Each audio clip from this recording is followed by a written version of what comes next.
자, 7월 13일 목요일자 노준엽의 날마다 성경 쿠팡 안성 8센터에서 하염없이 내리는 장맛비 소리를 들으며 앞에 트럭 제가 상상할 때 한 4, 50대 정도, 적어도 한 3, 40대는 서 있지 않을까 상상하면서 성경을 보겠습니다. 예레미야 4장 5절로 18절 말씀. 너희는 유다에 선포하며 예루살렘에 공포하여 이르기를 이 땅에서 나팔을 불라 하며 또 크게 외쳐 이르기를 너희는 모이라 우리가 견고한 성으로 들어가자 하고 시온을 향하여 깃발을 세우라 도피하라 지체하지 말라 내가 북방에서 재난과 큰 멸망을 가져오리라. 사자가 그 수풀에서 올라왔으며 나라들을 멸하는 자가 나와왔으되 내 땅을 황폐하게 하려고 이미 그의 처소를 떠났은즉 내 성읍들이 황폐하여 주민이 없게 되리니 이로 말미암아 너희는 굵은 배를 두르고 애곡하라. 이는 여호와의 맹렬한 노가 아직 너희에게서 돌이키지 아니하였음이라. 여호와의 말씀이니라. 그날의 왕과 지도자들은 낙심할 것이며 제사장들은 놀랄 것이며 선지자들은 깜짝 놀라리라. 내가 이르되 슬프도소이다. 주 여호와여 주께서 진실로 이 백성과 예루살렘을 크게 속이셨나이다. 이르시기를 너희에게 평강이 있으리라 하시더니 칼이 생명에 이르렀나이다. 그때 이 백성과 예루살렘에 전할 자가 있어서 뜨거운 바람이 광야에 있는 헐벗은 산에서 내 딸 백성에게 불어온다 하리라. 이는 키질하기 위함도 아니요 정결하게 하려 함도 아니며 이보다 더 강한 바람이 나를 위하여 오리니 이제 내가 그들에게 심판을 행할 것이라. 보라 그가 구름같이 올라오나니 그의 병거는 회오리 바람 같고 그의 말들은 독수리보다 빠르도다. 우리에게 화 있도다. 우리는 멸망하도다 하리라. 예루살렘아 내 마음의 악을 씻어버리라. 그리하면 구원을 얻으리라. 내 악한 생각이 네 속에 얼마나 오래 머물겠느냐. 단에서 소리를 선포하며 에브라임 산에서 재앙을 공포하는도다.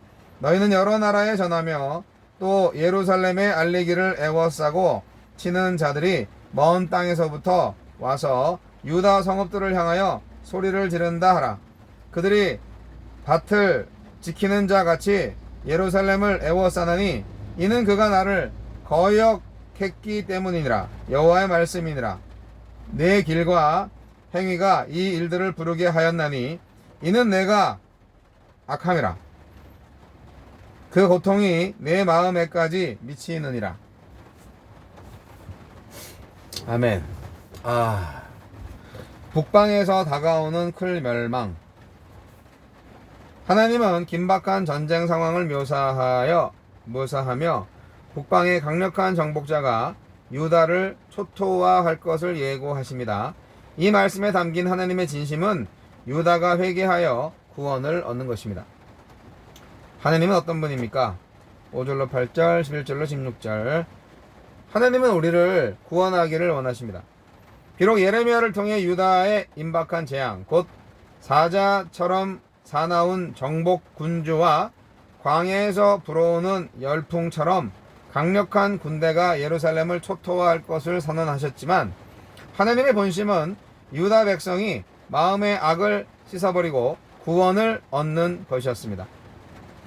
그들이 코앞으로 다가온 심판을 두려워하는 마음에서라도 죄악을 버리고 하나님께로 돌아서면 하나님은 그들을 구원하실 작정이었습니다. 심판과 징벌을 경고하는 말씀에는 우리를 구원하기 바라시는 하나님의 마음이 담겨 있습니다. 하나님이 나를 징계하실 리 없다 라는 안이한 생각을 하나님은 산산이 부숴 버리십니다. 9절.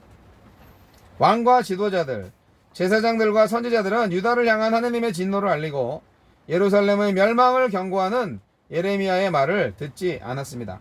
그들은 성전이 있는 예루살렘이 다윗 언약이 있는 유다가 망할 리 없다라고 생각했습니다.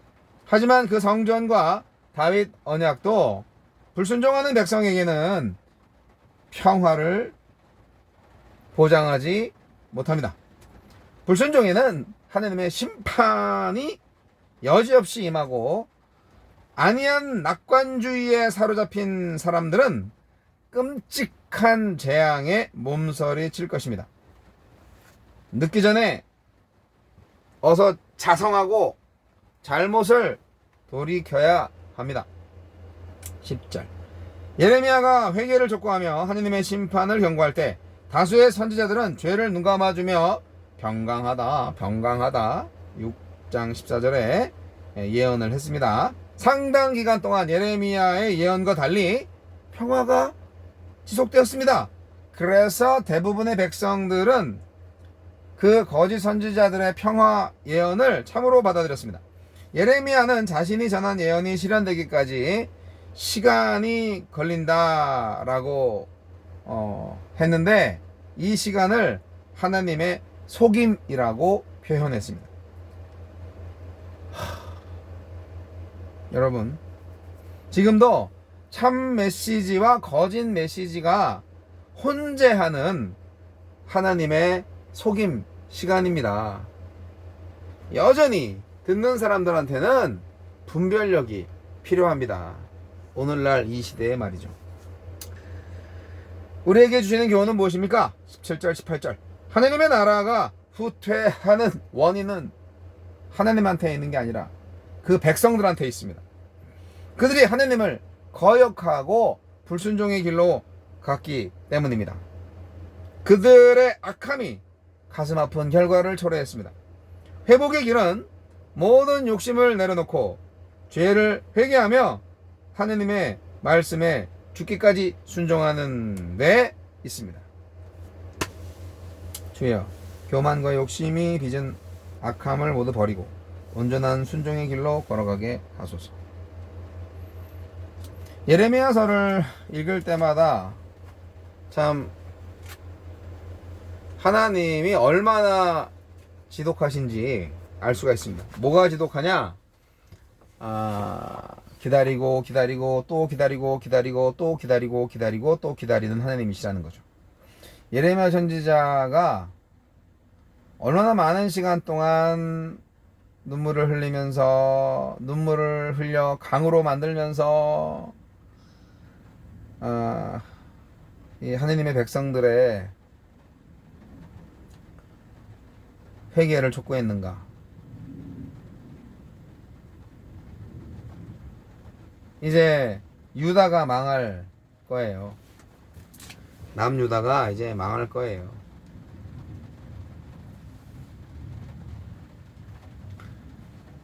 적이 이스라엘 전체에 이제 가까이 왔어요. 오늘 말씀은 요시야 왕 시대를 배경으로 하기 때문에 북방에서 오는 대적은 아마도 신흥 국가인 바벨론을 가리킬 것으로 보이는데요.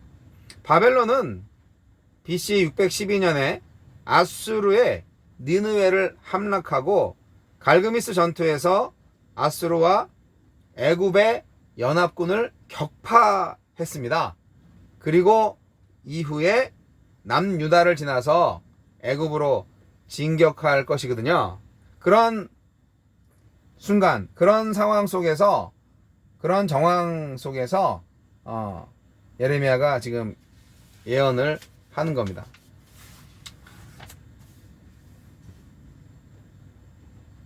거짓 예언, 거짓 교리, 거짓 신학에 취한 사람들은 안 믿겠지만 지금 상황이 어때요? 심판이 가까이 왔습니다. 이 경고를 믿는 사람들은 어떻게 해야 됩니까?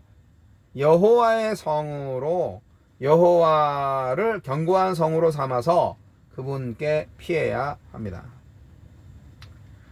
이제까지 한 번도 경험하지 못한 엄청난 재앙이 다가올 거거든요. 유다 백성들은 상상하지 못하는 엄청난 환란이 다가올 거예요. 그들의 땅은 황폐해질 겁니다. 하나님이 자기 백성을 버리실 수 있나? 그거를 믿지 못하는 거죠. 지금까지 하나님이 계속 봐줬기 때문에, 계속 참아줬기 때문에, 아무리 죄를 져도 용서를 해줬는지 참으셨는지 하여간 심판을 안 내리셨기 때문에. 하지만 하나님도 한계가 있는 거예요. 한계가 없다면 어떻게 해요? 하나님의 정의는 제대로 서지 못하죠. 한계가 명확해야죠. 단지 시간이 좀 걸릴 뿐이죠.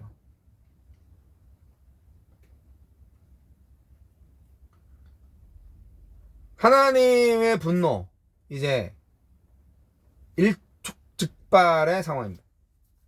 그래서 예레미야는 열심히 부르짖고 있습니다. 애곡하고 악을 씻으라고 말입니다. 회개하라. 회개하라. 근데 지금 상황은 얼마나 간절했냐면 회개해도 될까? 하늘 정도예요. 회개가 통할까? 알 수 없다 하는 거예요. 분명한 것은 파국은 피할 수 없다는 것입니다. 그러나 심판 중에라도 구원을 얻으려면 굵은 베옷을 두르고 애곡하고 당장 마음의 악을 씻어야 합니다. 마음의 할례를 받아야 합니다. 곧장, 바로 즉시, 지금 당장 악한 거를 내려놔요. 악한 일을 멈춰요. 돌아서요. 악한 생각, 헛된 생각, 우상숭배, 이런 걸로 계속 그냥 시간만 보내고 세월을 보내니까 이게 다 사람들이 무뎌진 거죠. 예. 근데 그 무뎌진 세월이 너무 길고 길었다는 거죠. 주님의 탄식 소리를 들어보세요. 내 악한 생각이 내 속에서 얼마나 오래 머물겠느냐 라고 말이죠. 바로 그 마음에서 나온 우리의 길과 행위가 이 재앙을 불렀습니다. 우리 안에 있는 악한 생각. 그러니까 심판의 소리, 그 고통이 네 마음에까지 미치리라 라는 그 심판의 소리, 심판 선고에 대해서 할 말이 없는 겁니다. 마음을 바꾸는 길 말고는 희망이 없어요.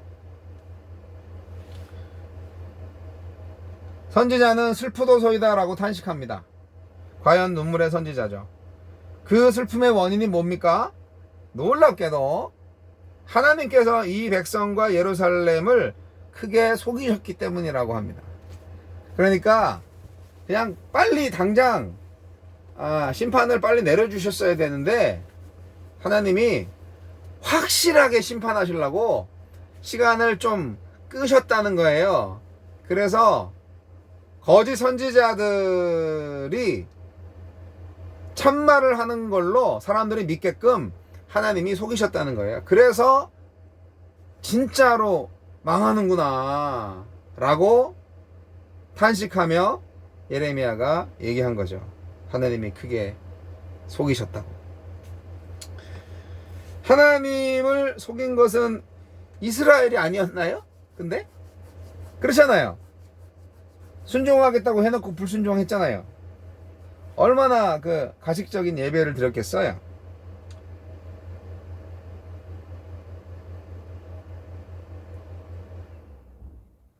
변명이죠. 네. 거짓 선지자들도 엄청난 죄를 저질렀습니다. 그리고 그들의 말을 듣는 백성들 똑같습니다.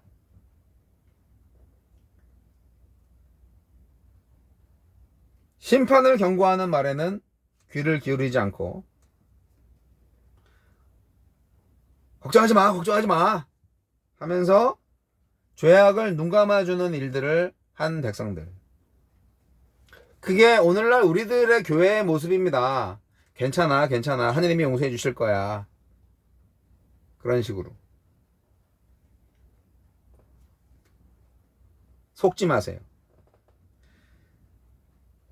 듣기 좋은 말이 아니라 들어야 할 말을 들어야 됩니다. 우리는 지금. 귀에 좋은 소리가 무성한 오늘날 교회 강단. 흔적 없이 사라질 겁니다. 듣기 좋은 소리만 하는 오늘날 교회 강단. 축복 메시지만 외치는 오늘날 교회 메시지, 그 강단. 그런 강단의 메시지를 들으면 우리가 통증을 느껴야 됩니다. 아파해야 되고 진짜 슬퍼해야 됩니다. 오늘날 강단이 죽었네 라고요. 예레미야처럼요. 오늘 이 말씀을 나누는 사람들, 예레미야의 마음을 가지십시오. 오늘날 이 백성 무엇을 할 것인가?